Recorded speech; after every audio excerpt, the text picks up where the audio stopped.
Mga taga-tulok ko dito ng 7-Eleven. Pupunta tayo ng Nasugbu at Loklang kami or other reverse bala na. So let's G! So what's up ulit sa inyo mga taga-tulak. So dito na naman tayo for another bike vlog. So for today, ang ride namin ay pupuntang Nasugbu, Look. So share ko lang yung mga mangyayari sa clip. So dadaan kami ng Canyon Cove. So after nun is magkakaroon ng tatlong klase ng ahon. So, yung dalawang banayad na ahon at isang pangatlo ang matinding ahon.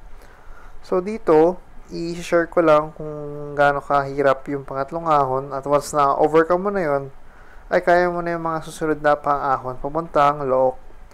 So, ito yung ride namin tuwing Tuesday or Martes kasi ito yung time na short ride lang siya tapos mapapagod ka na rin. So, perfect siya for Tuesday ride. And also, meron kaming dalawang kasama na ito yung off nila.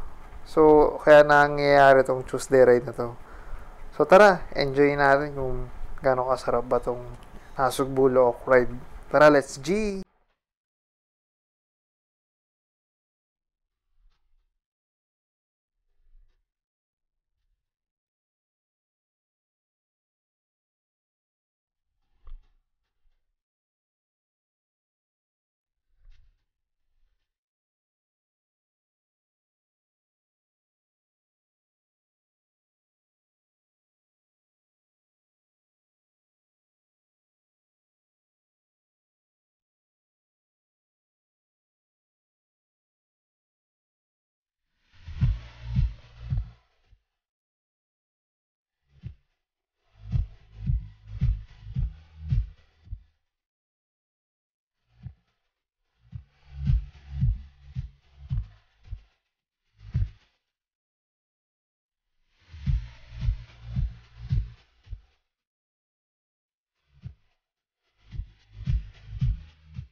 So, habang ini-edit ko yung video, napansin ko na napakahaba pala nung video simula dun sa may Canyon Cove hanggang dito sa may Kawayan Cove. So, ang gagawin ko is kinat ko na lang yung clip kanina. So, after nung Canyon Cove, diretso na dun sa pangatlong ahon. Kasi, masyado mahaba eh.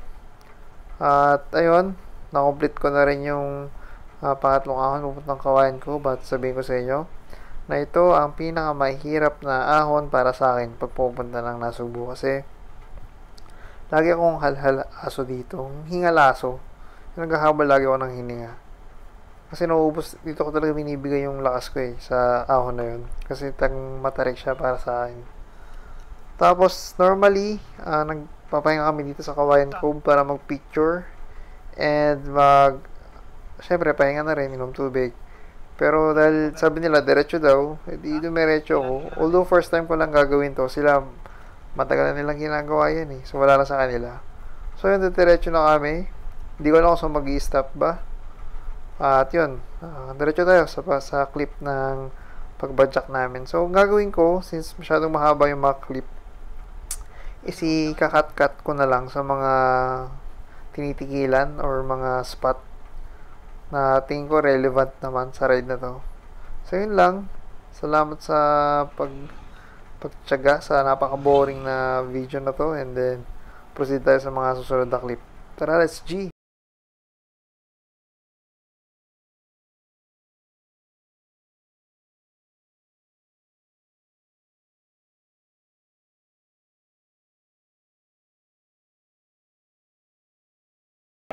Welcome to I Love Natipuan or Natipuan. Dito, isa normally, after nito, yung ibang riders ay bumabalik ulit sa Kawayan at Canyon. Kasi, ang pabalik nito ay talagang mahirap dahil napakahaba at matarik ang ahon nito. So, hindi ko pa siya ginagawa kasi natatakot pa akong gawin. So, next time na lang siguro pag medyo malakas-lakas na ako. Kasi madalas, pag nag-reverse loop sila, is galing na kami ng lock. So, medyo yung lakas na loob ko is hanggang lock lang eh. Hindi pa ako ganun ka-confident pabalik dito. So, ngayon, diretso lang kami and then, kakat ko ulit yung mga clip na sa tingin ko relevant. So, tamang lusong, tamang ahon lang kami dito. And then, jump ko ulit yung next clip sa tingin ko relevant sa boring na video na to. Tara, let's G!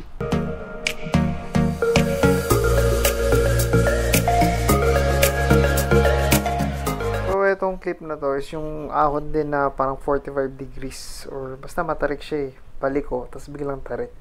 So, sabi nila mahirap daw pero parang sakto lang naman. Tamang pacing lang din. Ayun, jump na ulit ako.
Next stop is yung mga batuhan. So, dito is lagi siyang tinitigilan namin para mag-picture at mag-video at pahinga kasi nga medyo okay naman yung view niya.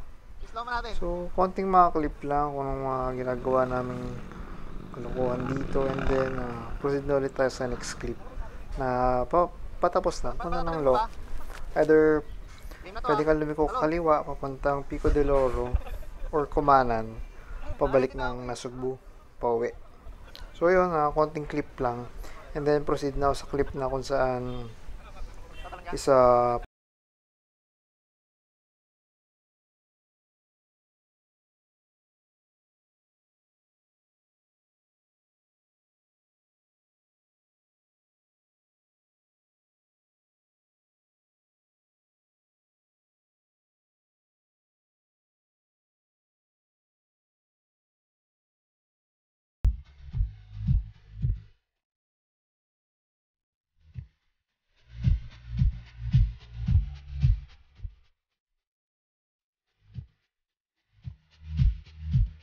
So, yun na nga. So, bumaba na kami. So, dun pala kami nag-stop over kasi nga, yun na yung huling ahon eh. So, pagkatapos ng batuhan na yun is puro palusong na. And then, straight na, papuntang Look. So, pwede ka pumuntang Pico de Oro or bumalik pa na Sugbu. At dahil di nga pala dito, share ko na rin, after namin kumain, nagwahiwalay kami kasi hindi kami kasya sa isang lugar kasi medyo madami kami. Is nagkayaan kami magbulihan. So, yung bulihan is parang daanan siya papuntang Cavite. So, hindi na kami dumiretso doon. Bali, umakyat lang, picture, and then baba na ulit. So, konting clip lang yung makukuha ko doon kasi nga, hindi na ako nag-GoPro doon kasi lowbat na siya. So, tamang video-video lang din. So, yun, konting clip lang ng kain namin, tapos bulihan, and then uwian na. So, dito ko natatapos yung video na to. So, kung nag-enjoy ka, hit mo na yung like at mag-subscribe ka na din para may manood ng mga susunod kong video. At para sa samat-saring bike vlogs, food vlogs, at kahit ano pang wala kakwenta-kwentang video, subscribe ka na dito. At hanggang sa muli, hanggang dito na lang. Paalam!